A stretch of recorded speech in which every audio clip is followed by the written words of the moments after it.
Just this morning, I saw this news article talking about how on the isle of Mallorca in Spain, there was nothing for people to lay on, and there was nothing for people to protect them from the sun, so that they could lay on the beach. And this was because somehow someone somewhere forgot to organize that. They simply didn't do it. Don't know exactly the reason for it. And that again made me realize how sad of a situation that is. Because the news article was talking about the fact that a lot of people were looking forward to that moment so that they finally got to lay down and enjoy their holiday. Just a little bit away from all the stress and all the things that they are dealing with on a day-to-day basis in their lives. Now, I can very well understand that it can be very frustrating if all those things aren't there. I'm not saying that that's a fun thing or that people should enjoy that. But the fact that a lot of people are 50 weeks in a year working, having stress, doing things they don't like to do, having to fight themselves to get out of bed every day, going to a job, doing something they don't like to do, which they might even hate to do. They look up to it, they don't want to do that. And finally, for 2 weeks in the year, they can go out, fly to Spain, lay on the beach, come at that beach, and then have to realize the fact that there's nothing for them to lay on and there's nothing for them to protect them from the sun. And that it made me realize that it's for a lot of people, definitely not everybody, but for a lot of people, a very sad situation, simply because of the fact that they have to fight themselves, to strangle themselves, to do something that they don't want to do. And the same also goes for the person or the people that didn't manage to do it. They didn't simply forget. Maybe they forgot, but I would argue, or I am very certain that even these people just don't like what they are doing. They don't enjoy what they are doing.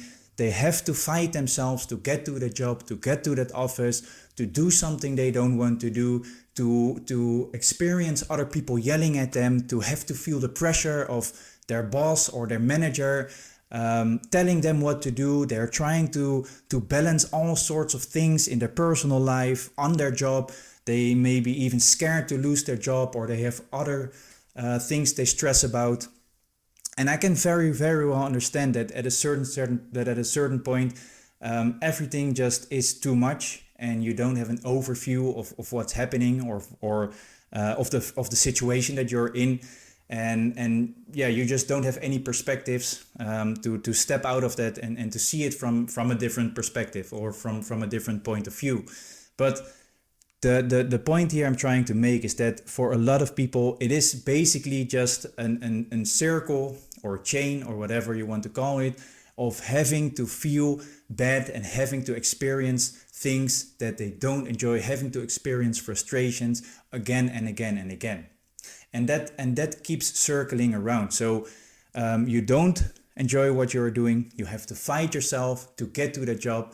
You don't perform at the job. You forget things, like, for example, taking care of the things to go at that beach so that people can lay on the beach.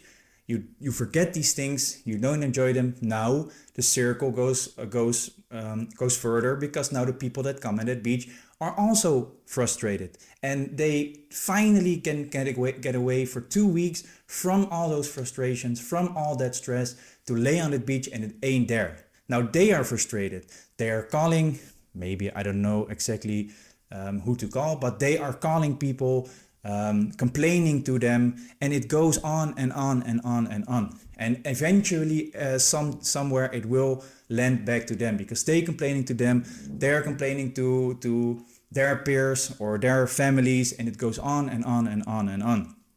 Now, I very well understand that it ain't that simple to just take another route or to find something else. But I do also very well understand that if you don't try to do something, if you don't go looking for something, you're definitely not going to find it. And you will definitely have to accept the fact that you are always feeling frustrated, that you're always feeling stressed. So if you can manage to at least make some changes, that maybe not all 50 weeks besides your vacation are stressful, and you look up to something or you look forward to something, you enjoy to do something, you get back from vacation and you think to yourself, I can work on this hobby of mine, I can do this thing that I want to do, then it ain't that hard, and it ain't that frustrated. So let's say, for example, that you're always in a situation where you're doing things that you enjoy to do, and those things will also be hard, but you at least to a certain degree you don't have to fight yourself to do it, and you may even look forward to it. Then you come to that beach, you're in a way different shape, you feel way differently, you feel much more positive. You go to the beach, the things aren't there. You absolutely and utterly will not make you that frustrated and make you feel that bad, because you are just in a completely different mindset, simply because you're not that negative. So now you come to the beach, those things aren't there, and you just think to yourself, okay, too bad, I'm just going to go over there, I'm just going to go to another beach, whatever it is, because you're simply in a much more positive mindset. And again, I understand that you cannot change this in a day, but what I just want to convey, the point that I'm trying to make is, if you feel that's frustrated, if you feel that stressed on a day-to-day basis, like I have done, or maybe sometimes still doing, but I'm trying to thoughtfully make a change and to go into the direction of doing things that I enjoy to do, then everything will go much smoother and everything will feel much lighter. And if there is a situation, if there's an obstacle, it will never feel as hard as it does when you're already in that negative spiral. And that is my opinion, that's how I think about it. Let us know about yours if you have any questions, if you want to share them, if you want to share something, do it in the comments. And for now, thank you again very much for listening.